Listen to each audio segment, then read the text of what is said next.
یہ پاک صلی اللہ تعالیٰ علیہ وسلم نے یہی دعا مانگی تھی، اور جو اپنے محبین مریدین کے لیے غوث پاک نے بھی یہی دعا مانگی ہے۔ اور اتنی دعا تو مانگ کر یہ نہیں چلے گئے ایسے دعا کر کے اللہ کی بارگاہ میں، اتنا کیے احد کو اقرار لیے ہے اللہ سے۔ اللہ رب العزت نے 70 مرتبہ غوث پاک محبوب سبحانی کو احد و اقرار کیا ہے۔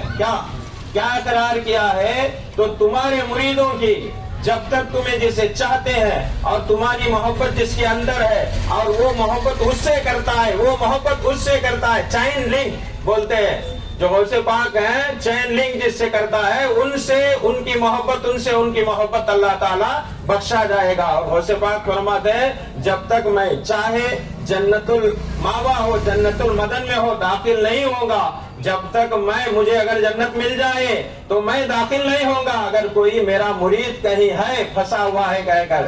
اور اتنا تو نہیں ہے، دوزخ کے مالک سے جا کر کہے غوث پاک کشف کی حالت میں، کشف کی حالت ہوتی ہے، ہمیں تمہیں آنکھیں کھولنے کو پھاڑ لے دیکھتے ہیں، مگر اللہ والے دیکھتے ہیں تو آنکھ بند کرے تو عالم ناسوت میں رہتے ہیں، عالم بالا تک ان کی روح جاتی ہے، یعنی عالم بالا یعنی عالم جبروت ہے، عالم ناسوت ہے، عالم ملکوت ہے، عالم لاہوت ہے، ان مقاموں تک غوث پاک کی روح مقدس جو ہے پہنچتی ہے سامعین اکرام۔ ورنہ یہ نہیں ہے اولیاء اللہ یہ نہیں کر سکتے، وہ نہیں کر سکتے۔ ہاں قرآن کے اندر ہے ولیوں کے پاس جانا نہیں، ولیوں سے مانگنا نہیں، ولیوں سے کرنا نہیں کہہ کر قرآن میں ہے۔ کیا الٹا بیان بولتے ہیں؟ بولنا بولو، الٹا بولتے نا، قرآن کے اندر ہے، مگر یاد کرنا اللہ تبارک و تعالیٰ نے کبھی بھی ولی اللہ کے بارے میں نہیں کہا، ولی کے بارے میں کہا ہے، اولیاءہم الطاغوت کے بارے میں کہا ہے، من دون اللہ کے بارے میں کہا ہے۔ من دون اللہ سے مراد جو ہے کہ اللہ کے غیر، اولیاءہم الطاغوت سے مراد ہے شیاطین کے دوست۔ جیسا ہمارے مزار ہیں، جیسے ہمیں چلاتے ہیں ویسے یہودیاں بھی چلاتے ہیں، نصارہ بھی چلاتے ہیں، ان کے مزاروں کے اوپر نہیں جاؤ کر کے اللہ تعالیٰ بولا ہے۔ اللہ نے کبھی بھی اولیاء اللہ کے درگاہ میں نہ جاؤ، منت مانگو مت، ایسا نہیں کہا ہے۔ یہ آیت کو لے کر، دشمنوں کی آیت کو لے کر معبودان باطل کے جو جتنے خارجیت کے فرقے ہیں وہ جو ہے اس آیت کو ملاتے ہیں۔ عام لوگ کیا بولیں گے؟ وہ بھی قرآن کی آیت کو دکھاتے ہیں، دیکھو مزار کو جانا نہیں، اولیاء اللہ کو مانگنا نہیں کر کو بولتے نہیں بولتے۔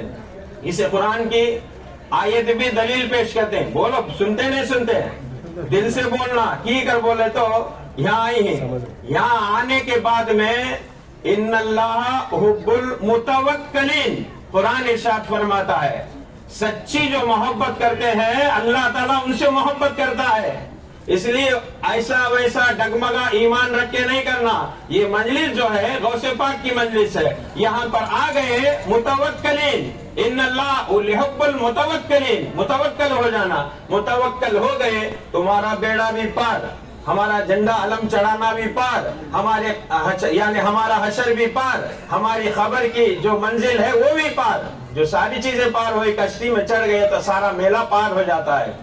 اس لیے سامعین اکرام اولیاء اللہ جو ہوتے ہیں کبھی بھی کوئی تمہارے پاس لے آ کر آیت کو اگر پیش کرے تو اسے پوچھنا یہ آیت کب اتری، کن لوگوں کے اوپر اتری، کس واسطے اتری، ان آیت کو پوچھنے کے بعد جب وہ بولے گا تو اس کو ماننا۔ کہیں بھی اللہ تبارک و تعالیٰ کی ہم غوث پاک کے علم کے نیچے کھڑ کر اللہ کی قسم کھا کر کے کہتے ہیں اللہ تعالیٰ نے اللہ کے ولیوں کے بارے میں کہیں نہیں کہا گیا کہ ان کے پاس نہ جاؤ، ان سے مدد نہ مانگو، ان سے مشکل کشائی نہ کرو کہہ کر اللہ تعالیٰ نے کہیں نہیں فرمایا۔ اور یہی فرمایا ہے اللہ خبردار، اِنَّا بے شک اس کے اندر شک نہیں کرنا، اولیاء اللہ جو ہوتے ہیں لا خوف علیہم ولا ہم یحزنون ہے۔ تاکہ پتہ کیا چلا، اس لیے سامعین اکرام قرآن سے بہت سے واقعات ہیں۔ حضرت سلیمان علیہ السلام کا آصف ابن برقیہ کا واقعہ اتنا بیان کرنا لمبا کرنے، 10 منٹ بات کر لیں گے، بس اتنا ہی ہے۔ غوث پاک کے غلاموں میں، غوث پاک کے بیان میں ہمارا نام بھی شامل ہو جائے۔ اور اب کیا ہے بولے تو 4 باتیں دل کے اندر سنے تو دل جو ہوتا ہے روح خوش ہوتی ہے، دل بھی اور روح کے اندر تعلقات ہیں، کیونکہ دل کے اندر اللہ تعالیٰ نے روح کو گھاٹی ڈالا ہے۔ جتنی ٹائٹ گھاٹی ڈالا ہے اتنی حیاتی اس کی ہے، جتنی لوس ہوتی چلے گی اس کے اندر اترتی جائے گی، گھاٹی کھل جائے گی، روح نکل جائے گی۔ بس روح رہے تک جو انسان کما لیتا ہے وہی چیز انسان کے اندر کامیاب ہوتی ہے، ورنہ اوقات نہیں ہے انسان کی کہ اب ہمیں جاتے ہیں دنیا سے کچھ نہ کچھ وقت دے دے، کسی کو نہیں دیا جائے گا۔ سامعین کرام اتنا مطلب ہے تاکہ جب تک رہیں گے تب تک انشاءاللہ تبارک و تعالی اولیاء اللہ کے ذکر میں معمور ہو جائیں گے، مغمور ہو جائیں گے انشاءاللہ تبارک و تعالی۔ مومن کا شیوہ ہی یہی ہے۔ اللہ تعالیٰ نے مومنوں کے لیے خوشخبریاں دی ہے۔ اب درود پڑھنے کے لیے اللہ تعالیٰ نے کلام میں کس کے لیے بولا؟ بولو ان اللہ ملائکتوں پڑھتے ہیں، کیا سارے مسلمانوں کے لیے بولا کہ اللہ تعالیٰ نے کس لیے بولا؟ صرف مومنوں کے لیے۔ آمنو کا مطلب مومن۔ اگر کلمہ پڑھ دیا، پڑھنے کے بعد میں وہ کیا ہوتا ہے؟ مسلمان ہوتا ہے۔ مسلمان ہونے کے لیے بشرط ہے کلمہ پڑھنا لازمی ہے، کلمہ نہیں پڑھا تو مسلمان نہیں ہوتا، بس اتنا ہی مسلمان۔ مومن ہونے کے لیے دل سے رابطہ رکھنا، دل سے تعلقات رکھنا۔ جو دل سے تعلقات رکھتے ہیں وہ تعلقات کی تار جو ہوتی ہے اسے کہتے ہیں اہل اللہ، اللہ والے، حب اللہ کی رسی کہتے ہیں۔ اسی لیے جھنڈے کو رسی پکڑ کے چڑھاتے ہیں، یہ رسی ہماری مضبوط رہنا، تاکہ غوث پاک سے جو محبت کرتے ہیں وہ کھل کے کرنا، وہ سچی کرنا اور حقیقت سمجھ کے کرنا۔ سامعین کرام، یہی محبت ہماری رنگ لائے گی، یہی محبت ہمیں قبر میں بھی کام آئے گی سامعین کرام۔ ورنہ یہ مجلس یہ نہیں ہے کہ دنیا والوں کو دکھا لے، دنیا والوں کے لیے کر لے، یہ نہیں ہے۔ انسان جو مومن ہوتا ہے، مومن کو آخرت میں بھلائی ہوئے، اس کے قبر میں آسانیاں ہوئے، اور اللہ تبارک و تعالیٰ کی بارگاہ میں بھی جب گئے، جانے کے بعد میں منہ اور صورت دکھانے کے لائق بنے۔ ہمیں تو ایسے نہیں، مگر ہم نا امید ہے کہ ہمارے بڑے تو ایسے ہیں، ہے نہیں ہے؟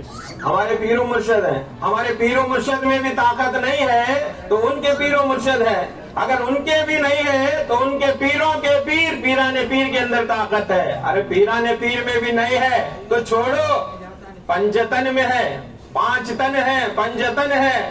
مولا علی مشکل کشا ہے، مشکل کشا کے پاس بھی نہیں ہے تو رسول اللہ کے پاس ہے نہیں؟ اب رسول اللہ تک چاہیے تو اتنا تک وہ وہاں تک چلے جائیں گے، ان کو بھی نہیں مانیں گے تو ہم کچھ نہیں کر سکیں گے۔ اس لیے سامعین کرام، جب محفل ہوتی ہے نا، مومنوں کی محفل میں دل کو زندہ کر دیں۔ اب جو پڑھے تھے ہم فقرا پڑھے تھے، مردوں کو زندہ کر دیں۔ ارے مردوں کو زندہ کرے نہیں کرے تو بات کی بات، ہمارے دلوں کو زندہ کر دے، ہمارے دل کو زندہ ہو جائے۔ بس ہمیں آج تک اللہ کو نہیں دیکھے گا، اللہ کو نہیں دے، رسول کو دیکھے گا نہیں دیکھے، اور محبوب سبحانی کو دیکھے گا نہیں دیکھے، پھر مانتے آئے۔ وہ بھی ہندوستان میں پیدا تو نہیں ہوئے محبوب سبحانی، کہیں پیدا ہوئے عراق کی سرزمین پر، اور یہاں سے وہاں تک کنیکشن ہے۔ اسے کہتے ہیں حب اللہ، حبل اللہ۔ قرآن اس میں فرماتا ہے حبل اللہ اسے بولتے ہیں تار، رسی۔ یہ رسی ایسی ہے جب اللہ تبارک و تعالی جب چاہ لیتا ہے بندوں کو اٹھا لیتا ہے، اس کا کنیکشن جو ہے یہاں سے جوڑ دیتا ہے۔ اسی لیے کہا گیا مومن کا جو قلب ہوتا ہے، قلوب المومنین عرش اللہ تعالی، مومن کا قلب جو ہوتا ہے اللہ کا عرش ہوتا ہے۔ بولو عرش کے بھی قلب کے درمیان میں کوئی ریموٹ ہے کیا؟ ریموٹ کنٹرول ہے کیا؟ ساری ریموٹ کنٹرول کرنے والا اللہ کی قدرت ہے۔ اللہ تبارک و تعالیٰ اپنے نبیوں کے ذریعے سے، ولیوں کے ذریعے سے اللہ تبارک و تعالیٰ ہمارے دل کے اندر پیوست فرماتا ہے، اور اسی لیے کہا گیا دل بیدار پیدا کر کے دل پابیدہ ہے جب تک، نہ تیری ضرب کاری نہ میری ضرب کاری۔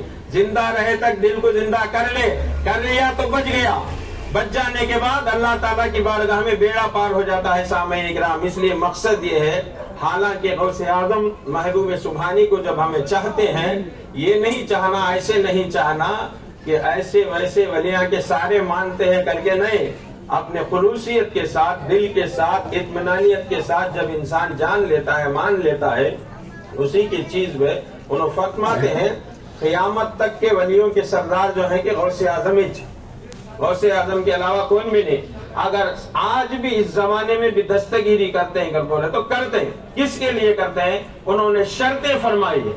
شرط کیا فرمائی